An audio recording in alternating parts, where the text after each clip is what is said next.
Have you ever looked into a mirror and felt like something was looking back? A flicker in your peripheral vision, a shadow that moves just a little too slowly? We tell ourselves it's just a trick of the light, our minds playing games. But what if it wasn't? What if a mirror could be more than just a reflection? What if it could be a prison?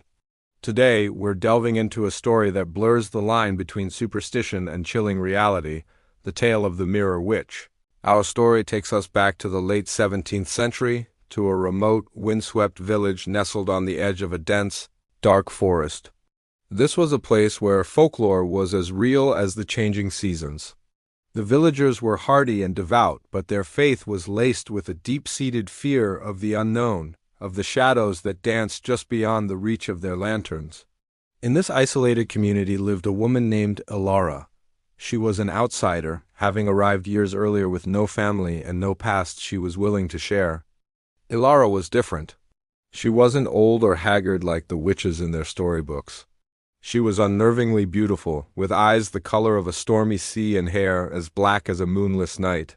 She lived alone in a small cottage at the very edge of the village. Her only constant companion a large, ornate silver mirror.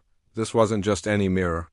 Its frame was etched with strange, swirling patterns that seemed to shift and writhe when you weren't looking directly at them. The glass itself was flawless, so clear and deep it felt like you could fall right into it. Ilara spent hours before this mirror, but not in vanity. Villagers who passed by her cottage would whisper that she spoke to it. Her voice a low, melodic hum, as if in conversation with an unseen confidant. At first, the villagers were just wary of her. They called her the Mirror Witch, behind her back, a name born of suspicion and her reclusive nature. But soon that suspicion curdled into outright fear. It began with small things. A child would wander too close to her cottage and return home quiet and withdrawn, staring into space for hours.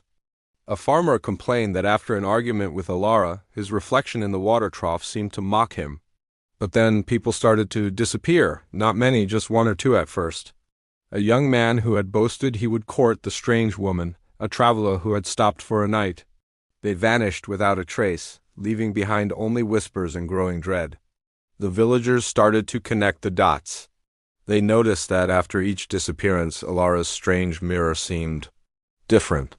Some swore they saw faint, ghostly faces trapped within the glass, their expressions frozen in silent screams.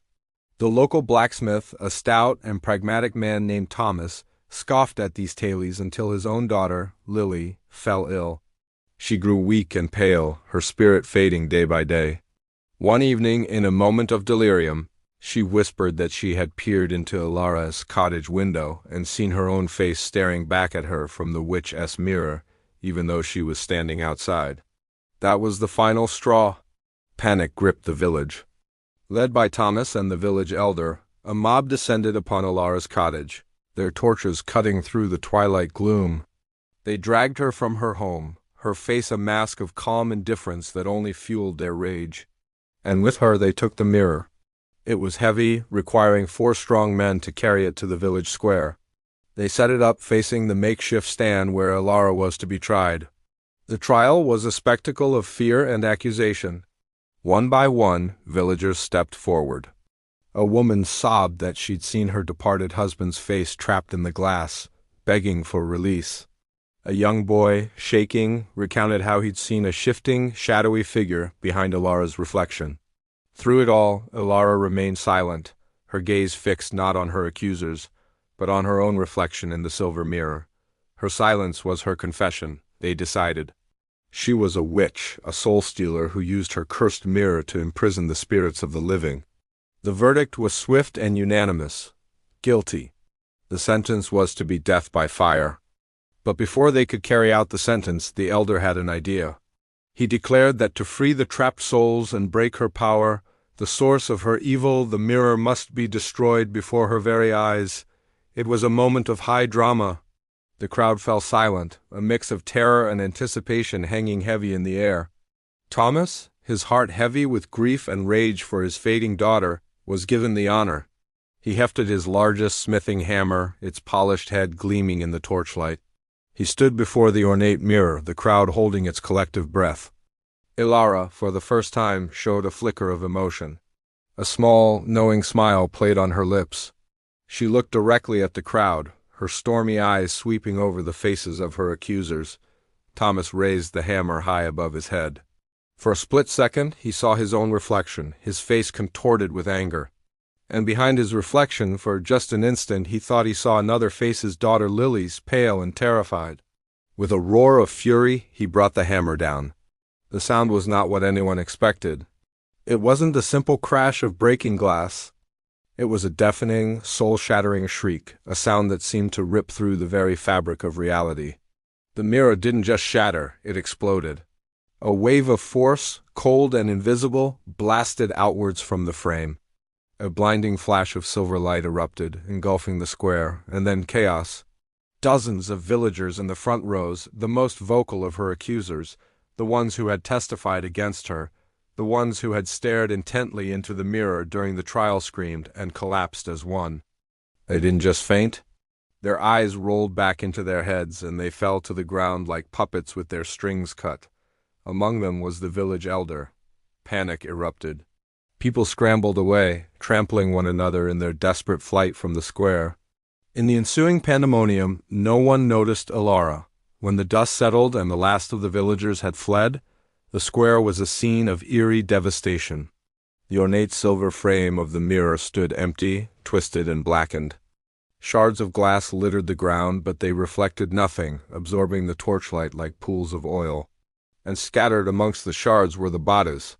The villagers who had fallen. They weren't moving. They weren't breathing. There were no marks on them, no signs of injury. They simply lay there, their faces slack, their eyes wide and vacant. They had never woken up. What of Ilara? She was gone. In the chaos of the mirror's destruction, she had vanished. Some said she dissolved into shadow. Others claimed she was a demon who had simply returned to her own realm. No one ever saw her again. The village was never the same. It became a place of ghosts, haunted not by spirits of the dead, but by the memory of that terrible night. Thomas's daughter Lily made a miraculous recovery. The very moment the mirror shattered, color returned to her cheeks and strength to her limbs. She would later say it felt like a cold, heavy blanket had been lifted from her soul. So what really happened? Was Ilara a witch who trapped souls in her mirror?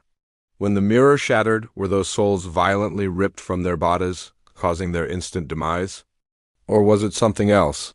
Perhaps the mirror wasn't a prison, but a gateway, a lens that focused a malevolent power. Maybe Ilara wasn't the witch, but the mirror's keeper, or even its servant. Could it have been mass hysteria? A powerful collective delusion fueled by fear and superstition, where the shock of the mirror shattering was enough to cause a psychosomatic, fatal reaction in the most fervent believers? It's a rational explanation, but it feels hollow. It doesn't account for the unearthly shriek, the flash of light, or the simultaneous, instantaneous death of so many. It doesn't explain how they all fainted and never woke up. The story of the Mirror Witch serves as a chilling reminder of how thin the veil between our world and something else can be. It makes you wonder about the objects we live with every day. The next time you look in a mirror, take a closer look. Watch the shadows. Pay attention to the reflections. And if you see a flicker of movement that isn't yours, just hope it's only a trick of the light. Thanks for joining me on this journey into the shadows. If you enjoyed this story, don't forget to like, subscribe, and hit that notification bell so you don't miss our next exploration into the unknown. Until next time, stay curious.